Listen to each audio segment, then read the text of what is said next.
Depuis l'annonce de leur reprise des vols, les compagnies aériennes s'organisent pour être au rendez-vous d'une saison estivale touristique inédite.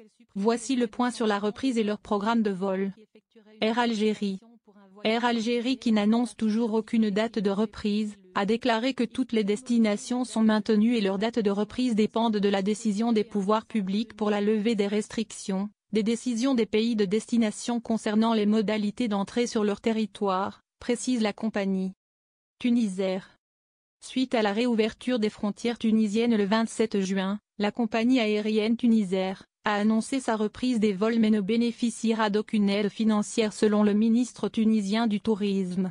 Tunisair est selon lui en mesure de rétablir ses activités grâce à un nouveau plan d'affaires qui repose sur les lignes les plus rentables, et peut-être d'annuler des lignes non rentables. Depuis l'annonce de leur reprise des vols, les compagnies aériennes s'organisent pour être au rendez-vous d'une saison estivale touristique inédite. Voici le point sur la reprise et leur programme de vol.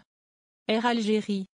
Air Algérie, qui n'annonce toujours aucune date de reprise, a déclaré que toutes les destinations sont maintenues et leurs dates de reprise dépendent de la décision des pouvoirs publics pour la levée des restrictions, des décisions des pays de destination concernant les modalités d'entrée sur leur territoire, précise la compagnie.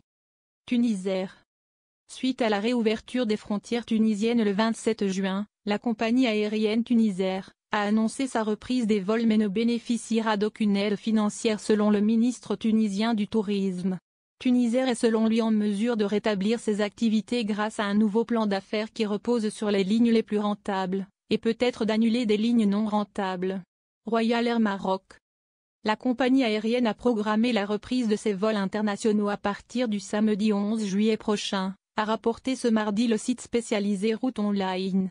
La Royal Air Maroc a ainsi programmé plusieurs vols à destination de villes européennes à l'image de Paris, Amsterdam, Barcelone, Francfort, Londres, Milan, Rome, Venise ou encore Washington. 7 vols hebdomadaires entre Casablanca et Tunis ont également été programmés tandis que 7 vols hebdomadaires entre Casablanca et Alger sont prévus, bien que l'espace aérien de l'Algérie demeure fermé.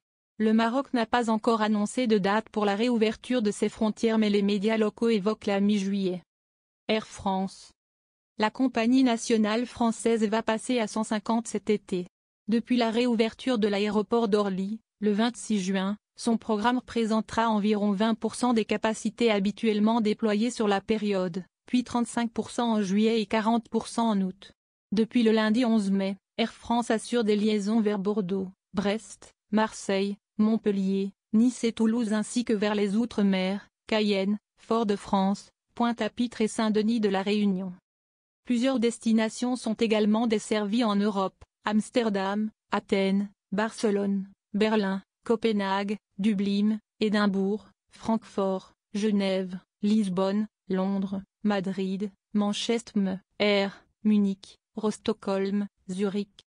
Une poignée d'aéroports internationaux accueillent aussi des vols du transporteur français, Cotonou, Dakar et Abidjan en Afrique, Atlanta, New York, Los Angeles, Montréal et Mexico City en Amérique du Nord, Rio de Janeiro et Sao Paulo en Amérique